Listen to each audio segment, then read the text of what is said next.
Dr. Jiwoo Kim wiped sweat from her brow as she pushed through the dense Amazon vegetation.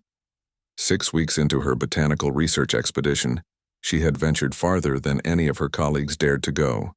The locals had warned her about this section of the rainforest, calling it the place where the trees watch. Most dismissed it as superstition, but Jiwoo noticed something different about this part of the jungle. The plants seemed to react to her presence in subtle, inexplicable ways. That morning, Jiwoo followed a strange pattern of luminescent fungi that shouldn't have been able to grow in this environment. The trail led her to a clearing where the rainforest canopy formed a perfect circle above, allowing shafts of sunlight to pierce through the dense foliage. "Hello?" she called out, noticing movement in the underbrush. "Is someone there?" The rustling grew louder, and Jiwoo reached for her satellite phone, suddenly aware of how far she was from the research camp. Before she could press any buttons, a figure emerged from behind a massive kapok tree. Jiwoo gasped, dropping the phone into the soft earth. Standing before her was what appeared to be a young woman, but unlike any human Jiwoo had ever seen. Her skin had a soft green glow with patterns that resembled leaves, and her hair looked like ferns cascading down her shoulders. Most striking were her eyes, large and completely black, reflecting the jungle canopy like polished obsidian. "Impossible," Jiwoo whispered, taking a careful step forward. The jungle girl didn't run. Instead, she tilted her head curiously and extended her hand. From her palm sprouted a small flower that bloomed before Jiwoo's eyes. The botanist in her recognized it as a rare orchid species thought to be extinct for over a century. More movement caught Jiwoo's attention. There were others, 12 in total, each with similar features but distinctive patterns on their skin. They emerged cautiously, communicating with soft clicks and hums that reminded Jiwoo of birdsong. For hours, Jiwoo sat in the clearing attempting to communicate. She learned they understood gestures and seemed to respond to drawings in the dirt. By sunset, she had established that they weren't human but something else entirely, possibly descendants of beings not from Earth. When Jiwoo returned to camp that night, she told no one. Something warned her to keep this discovery private until she understood more. For the next 3 weeks, she made daily excursions to the clearing, bringing her notebook and camera. She documented how the jungle girls could absorb sunlight through their skin, much like plants performing photosynthesis. They needed very little water or food, sustaining themselves primarily through this remarkable ability. Their connection to the forest went beyond survival. They could communicate with plants, encouraging growth or healing damaged vegetation with just a touch. Jiwoo named the one who first approached her Nari, meaning lily in Korean. Nari seemed to be a leader among them, always the first to greet Jiwoo and the quickest to learn new forms of communication. By the 4th week, Jiwoo had taught them basic words and learned pieces of their history through drawings and gestures. Their ancestors had come from somewhere beyond the sky generations ago. Their vessel, which Jiwoo believed was a spacecraft, had crashed in this part of the Amazon. Unable to return home, they adapted to Earth, developing their symbiotic relationship with the rainforest over centuries. The local communities had glimpsed them over the years, creating legends about forest spirits. Fear kept people away, allowing the jungle girls to live undisturbed. Until now. One evening, as Jiwoo prepared to leave, Nari placed something in her hand, a small crystalline object that pulsed with an inner light.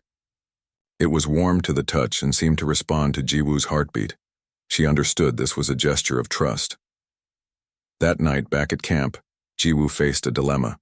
Her research grant required detailed reports of all findings. The scientific community would be revolutionized by this discovery.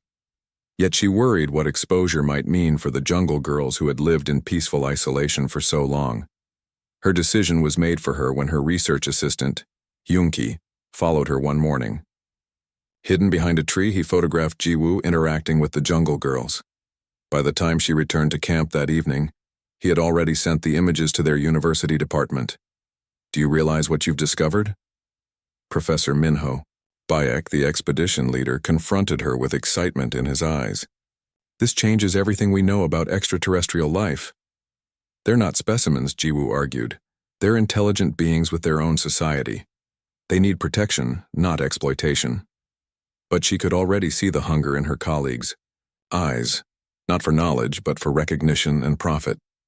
The Jungle Girls' unique biology could lead to revolutionary medical breakthroughs. Their ability to communicate with plants might solve agricultural crises worldwide. Within days, more researchers arrived. The peaceful clearing became crowded with scientific equipment. The Jungle Girls retreated deeper into the forest, but Nari still appeared each morning, seeking Jiwoo. "I'll protect you," Jiwoo promised, though she wasn't sure how. She watched helplessly as her discovery transformed from a miraculous encounter into what the others called the scientific opportunity of the century. The truth was now out there, but Jiwoo feared what would come next. As she looked into Nari's trusting eyes, she made a silent vow not to let these remarkable beings become victims of human greed or fear. What had begun as a simple botanical expedition had become a mission to preserve not just a new species, but an entire hidden world within our own. Within weeks, the quiet jungle clearing had transformed into a bustling research camp. Tents and equipment sprawled across the once pristine space, and the gentle hum of generators replaced the natural sounds of the rainforest. Jiwoo watched with growing unease as more scientists arrived daily, each bringing new devices to study the jungle. "Girls, we need to slow down," Jiwoo argued during the morning briefing. "They're frightened by all this activity." Professor Minho waved her concerns away. "They'll adjust. The potential here is too important to ignore." But the Jungle Girls weren't adjusting. Each day, fewer appeared at the edge of the clearing. Only Nari continued to visit, her luminescent skin notably duller than when Jiwoo had first encountered her. One afternoon, Jiwoo found Nari crouched behind her tent, trembling. "What's wrong?" she asked, though she knew Nari couldn't fully understand her words. Nari pointed toward the eastern side of the camp where a new group had arrived, men and women in business attire, clearly not scientists. With gentle tugs on Jiwoo's sleeve, Nari led her to a spot where they could overhear the conversation. "The pharmaceutical applications alone could be worth billions," said a woman in a sharp blue suit.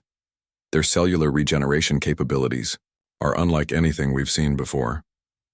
Jiwoo recognized Dr. Hyunki standing among them, nodding eagerly as he handed over what looked like biological samples. "You promised those were just for our research," Jiwoo confronted him later that evening, her voice shaking with anger.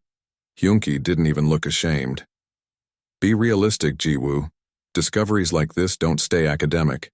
Quan Pharmaceuticals is offering research grants that would fund our department for decades. You sold samples of their tissue without consent," she hissed.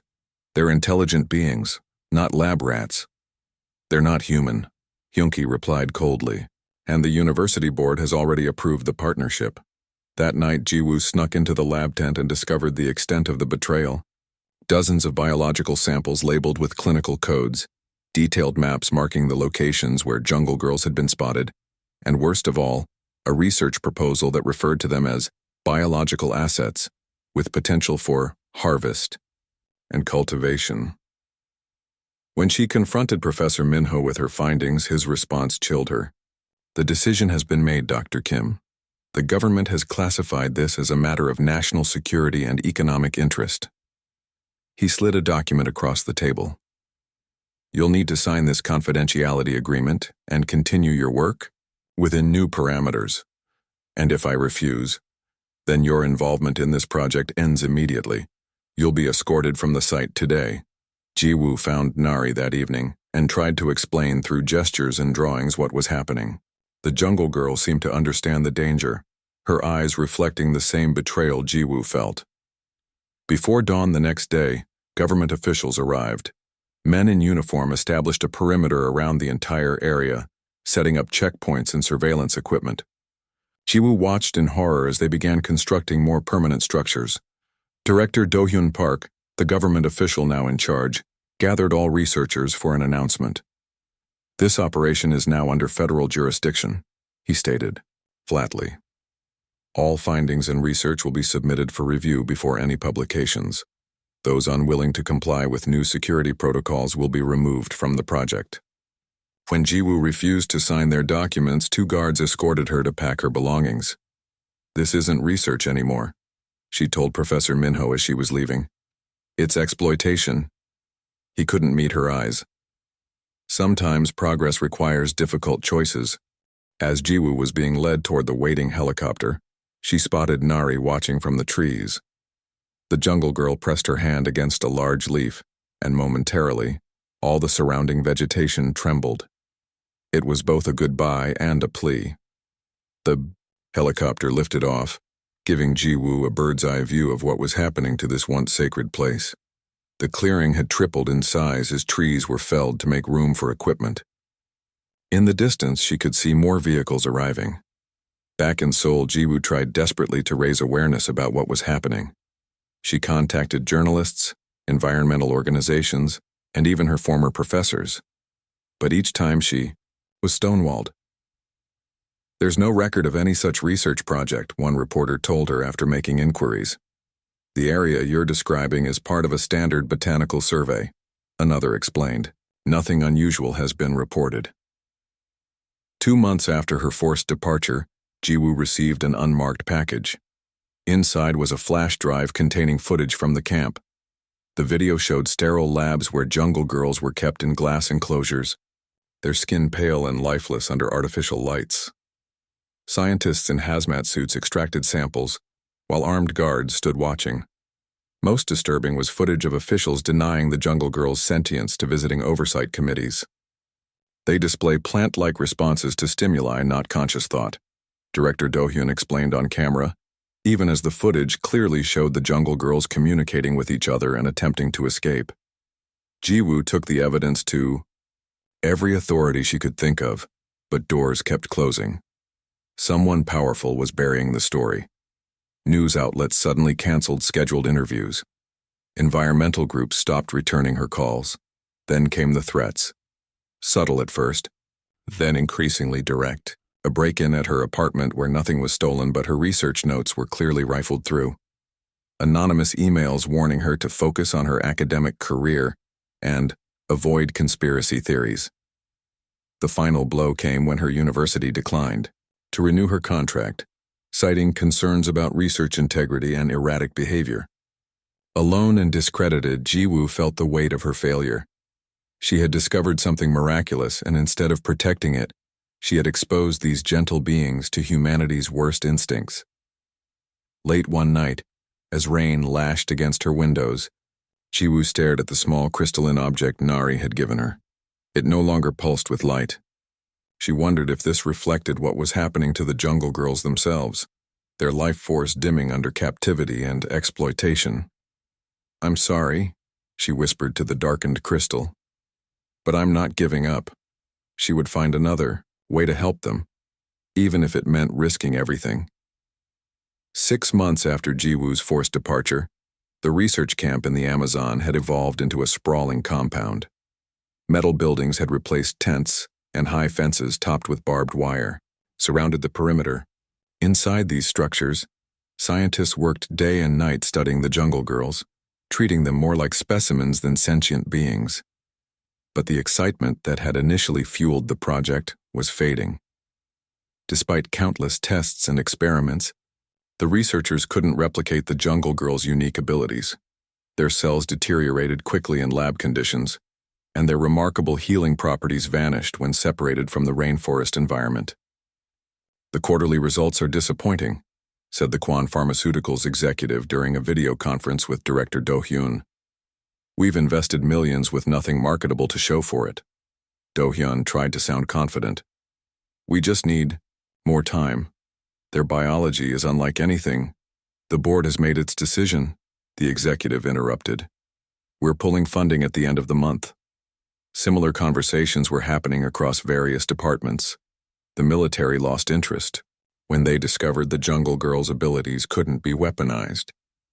The agricultural division abandoned their research when the plant communication couldn't be isolated or transferred to crops. Professor Minho made a last desperate attempt to secure alternative funding, but the initial buzz around the discovery had died down. Without dramatic results, new investors weren't interested in a project requiring such secrecy and expense. One morning in late November, the Jungle Girls woke to find the usual routine disrupted. No scientist came to take samples or run tests. The guards at their enclosure looked anxious, constantly checking their phones. By afternoon, staff members were packing equipment and loading it onto trucks. Nobody bothered to explain what was happening to the Jungle Girls, who watched in confusion through the glass walls of their habitat. "What about the subjects?" a young research assistant asked Hyunki as they packed the lab. Hyunki barely looked up from his computer. "Orders are to shut down completely. Everything non-essential is being left behind. They're just staying here? The government team will handle final disposition," Hyunki said vaguely. "Not our problem anymore." That night, as heavy rain pounded the metal roofs, most of the remaining staff evacuated. A skeleton crew stayed behind to finish downloading data and wiping computers. By dawn, they too were gone. The Jungle Girls found themselves alone in their enclosure. The air filtration systems had shut down, and the artificial lights flickered and died. For 2 days they remained trapped, growing weaker without sunlight or fresh air. It was Nari who discovered they could escape. In the hurried evacuation, someone had failed to engage all the security protocols. When the backup generator finally died, the electromagnetic locks on their enclosure failed. Stepping outside for the first time in months, the Jungle Girls found an abandoned ghost town. Trash littered the pathways between buildings. Half-eaten meals sat molding on cafeteria tables. In the labs, broken glass and spilled chemicals created toxic puddles on the floor. Worst of all was what they discovered beyond the compound. A vast area of rainforest had been cleared around the facility, creating a barren ring of mud and stumps. The symbiotic relationship that had sustained their people for generations had been severely damaged. Nari led the surviving Jungle Girls, now only 7 of the original 12, back toward their ancestral territory deeper in the forest. But even there they found changes. Pollution from the research facility had seeped into the soil and water. Many of the plants they communicated with had withered or died. The delicate balance of their ecosystem had been disrupted. As days passed, the Jungle Girls grew ill. Without the full vitality of the forest to sustain them, their skin lost its luminescence. The patterns that once glowed with vibrant color turned dull and gray. They developed coughs and fevers from exposure to human diseases against which they had no immunity. Yanami, the eldest of the Jungle Girls, was the first to die. Her body, unlike a human's, didn't decay, but rather seemed to dissolve back into the forest floor, leaving behind a patch of glowing moss. Within weeks, 2 more followed. Nari, weakened but determined, led the remaining 4 deeper into untouched parts of the rainforest, searching for a place uncontaminated by human presence. They traveled by night, their fading bioluminescence barely lighting the way, hiding whenever they heard machinery or human voices. Each day became a struggle for survival. The Jungle Girls had never needed to hunt or gather food in traditional ways, having evolved to draw sustenance primarily from sunlight and their connection to the forest. Now, with their photosynthetic abilities compromised, they had to learn new ways to survive. During their journey, they encountered evidence of further human encroachment, logging operations, mining camps, and areas cleared for cattle ranching. The Amazon they had known for generations was vanishing around them. One night, as they rested in the hollow of a massive kapok tree, Nari found the crystal she had given Jiwoo months before. A member of the cleanup crew must have discarded it, not recognizing its significance. Holding it in her palm, Nari remembered the kindness in Jiwoo's eyes, the only human who had treated them as equals. The crystal remained dark and dormant, but something about holding it gave Nari strength. She gathered the remaining Jungle Girls and shared a vision of finding a new home, a protected place where they could heal, and perhaps one day restore their connection to the forest. It was a desperate plan with little hope of success, but it was all they had. Their kind had survived the crash of their ancestors' ship, adapted to Earth over centuries, and preserved their unique culture despite isolation. Somehow they would find a way to survive this abandonment too. Meanwhile, in a small apartment in Seoul, Jiwoo Kim jolted awake from a vivid dream. In it, she had seen Nari wandering through a devastated landscape, her once vibrant skin now ashen, gray. The vision felt more real than any dream she'd ever experienced. Looking down, she noticed something impossible. The small potted plant on her bedside table was glowing faintly, its leaves turned in one direction as if pointing. Something was calling her back to the Amazon. "I'm coming," she whispered, reaching for her phone. "Hold on just a little longer." Jiwoo stood before the University Ethics Committee, her hands steady as she laid out her evidence. After months of collecting documents, tracking financial transactions, and gathering testimonies, she was making her final stand. The abandonment of the research site violated every scientific and ethical standard, she concluded, and the beings left behind are dying. The committee members exchanged uncomfortable glances. Dean Sunwoo cleared his throat. "Dr. Kim, while these allegations are concerning, without official documentation—" "You mean like this?" Jiwoo slid across a folder containing leaked internal memos from Quan Pharmaceuticals, detailing their hasty withdrawal from the failed Jungle Asset Project. The evidence was irrefutable. By the end of the week, the story had broken in international science journals. Jiwoo's persistence had forced an official investigation, but she knew bureaucracy moved too slowly. The Jungle Girls needed help now. In her tiny apartment, she met with the only allies she'd managed to find: Junho Lee, a botanist who had risked his career to support her claims, and Somi Kang, an environmental lawyer specializing in indigenous rights. "I received this yesterday," Jiwoo said, showing them her phone. The screen displayed satellite images of the abandoned research compound, now being reclaimed by the jungle. "According to my contact, all government personnel withdrew months ago," Junho noted. "Nobody's guarding the site anymore." Somi tapped her pen against her legal pad. "That's our window. Once I file these protection orders, they'll scramble to secure the area again." 3 days later, they were on a small charter plane heading to Brazil. The pilot, a weather-beaten man named Paulo, asked no questions when they described their destination, only commenting, "That place has bad energy. The locals won't go near it anymore." The landing strip was overgrown after months of disuse. As in, they hiked through the jungle toward the abandoned compound. Jiwoo felt a mixture of dread and hope. What if they were too late? What if none of the Jungle Girls had survived? The research facility looked like something from a post-apocalyptic film. Vines snaked through broken windows and moss covered the walkways. Nature was reclaiming what humans had built, but the destruction left behind was still evident. Rusty barrels of chemicals leached into the soil, and medical waste littered former examination rooms. "They just left everything," Junho whispered, his face pale as they picked through the ruins of the main lab. "How could scientists do this?" "Because they stopped seeing them as living beings," Jiwoo replied, her voice tight with anger. They spent 2 days searching the compound and surrounding areas with no sign of the Jungle Girls. On the 3rd morning, Jiwoo woke before dawn, drawn outside by a strange feeling. The small crystal she had kept with her since returning to Korea was glowing faintly for the first time in months.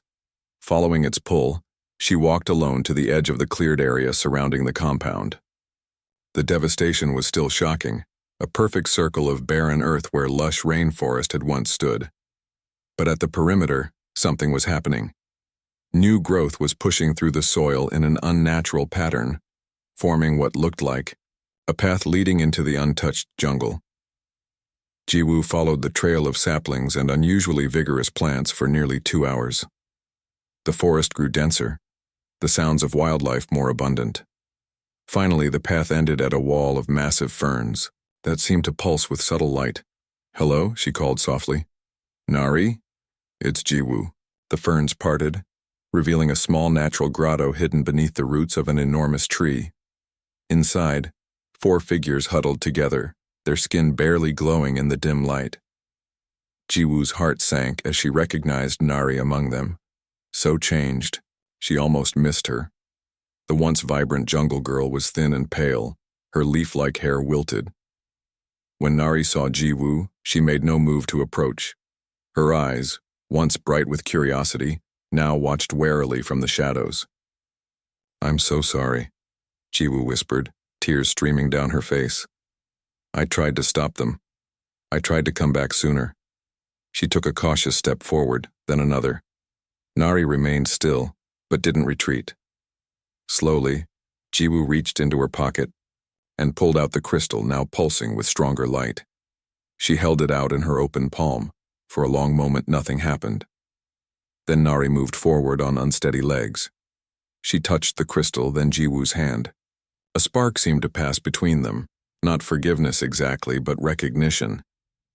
Back at their camp, Junho examined the jungle girls while Somi documented their condition with quiet professionalism that couldn't hide her shock.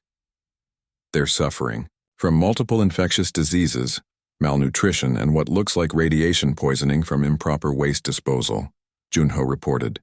"The physical damage is severe, but what concerns me most is their disconnection from the forest." He explained how the jungle girls' unique biology depended on a symbiotic relationship with specific plants that had been destroyed or contaminated. Without this connection, their cellular regeneration was failing. "Can we help them?" Jiwoo asked.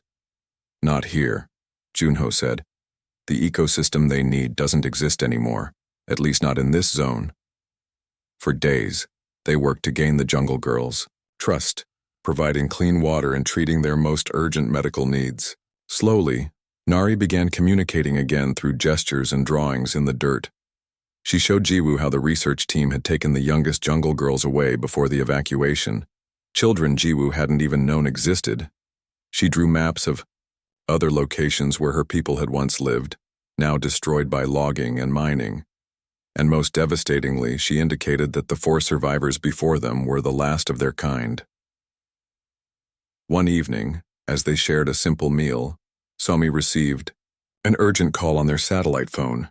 "The government's responded to our legal filing," she reported, her expression grim. "They're sending a scientific recovery team to secure abandoned research assets. They'll be here in 3 days. We can't let them take the jungle girls." "Again," Jiwoo said firmly. That night, they discussed options until dawn. They couldn't fight the government directly, and the jungle girls were too weak to flee deeper into the forest. The legal protection Somi had filed would take months to process. "There's only one solution," Junho finally said. "We need to relocate them to a protected area where they can heal. Somewhere with similar plant species but far from human interference." Somi nodded slowly. "I know a place. A private conservation reserve owned by an eccentric billionaire who hates the government even more than he loves nature. If we can get there, he might grant them sanctuary." As the sun rose, Jiwoo approached Nari with their proposal, using drawings and simple words. The jungle girl studied the crude map showing a journey of hundreds of miles to an unfamiliar forest. Nari looked back at the dying trees around them, then at her 3 weakened companions. Finally, she touched the crystal in Jiwoo's hand and nodded slowly. Their escape would need to be quick and careful, racing against both the clock and the approaching government team. As they began making preparations, Jiwoo wondered if she was making another mistake. Was she saving the jungle girls or just dragging them into another human drama? But looking at Nari's determined face, she knew they had to try. Sometimes the only way to fix a betrayal was to risk everything on trust once more. The journey to the sanctuary took 7 grueling days. They traveled in an old truck with fake research permits, taking back roads to avoid checkpoints. The jungle girls, too, weak to walk far, huddled beneath tarps in the back, their condition worsening without access to sunlight. "We're losing them," Junho whispered on the 5th night as he checked Nari's vital signs. Her skin had grown so dull it was almost gray, and she drifted in and out of consciousness. 2 hours before dawn on the 7th day, they finally arrived at the edge of the Sinoa Private Reserve. The massive protected area spanned nearly 1 million acres of pristine rainforest, funded by the fortune of reclusive environmentalist Ji Ho-yoon. Somi approached the gate alone, speaking quietly with the armed guards. Tense minutes passed before she waved the truck forward. "Mr. Yoon has granted us 2 weeks," she explained as they drove down a narrow dirt road deeper into the reserve. "After that, we either leave or convince him our presence serves the forest." Their destination was a small research station perched on the edge of a river valley. Solar panels gleamed on the roof, and a greenhouse filled with tropical plants connected to the main building. "It's perfect," Jiwoo breathed. The air here was clean, the forest dense and vibrant. Most importantly, many of the same plant species from the Jungle Girls' home territory thrived here, protected from logging and development. They carried the weakened Jungle Girls into the greenhouse where filtered sunlight streamed through the glass roof. For the first time in days, Nari's eyes fully opened. She reached a trembling hand toward a flowering vine that curled around one of the support beams. When her fingers touched the leaves, both the plant and her skin glowed briefly. A soft sound escaped her lips. Not quite a word, but a sound of relief. The next few days became a desperate race against time. Junho worked around the clock, analyzing soil samples and creating nutrient solutions. Jiwoo spent hours observing which plants the Jungle Girls responded to most strongly, then searching the surrounding forest for more of these species. On the fourth day, Jiho-yoon himself arrived unannounced. He was younger than Jiwoo had expected, with intense eyes that missed nothing. "So these are the beings from the Quan Pharmaceuticals scandal," he said, studying the Jungle Girls through the greenhouse glass. "I assumed the media reports were exaggerated." "They weren't," Jiwoo replied. "If anything, the damage was worse than reported." Jiho watched as Nari communicated with the sapling, encouraging it to grow toward her outstretched hand. "What exactly do you want from me, Dr. Kim?" "Permanent sanctuary. A place where they can recover and rebuild their connection to the forest without human interference." "And you? Will you also stay indefinitely?" Jiwoo hesitated. "I'll stay as long as they need me." Jiho nodded slowly. 2 months. Show me their progress in 2 months and I'll consider a more permanent arrangement." Those 2 months became the most challenging and rewarding of Jiwoo's life. Each morning began before dawn with careful monitoring of the Jungle Girls' vital signs. Their recovery was painfully slow. Some days brought progress, a new leaf-like growth, a stronger glow beneath their skin. Other days they seemed to slip backward, too weak to even stand in the sunlight. The youngest Jungle Girl, whom they called Minji, suffered the most.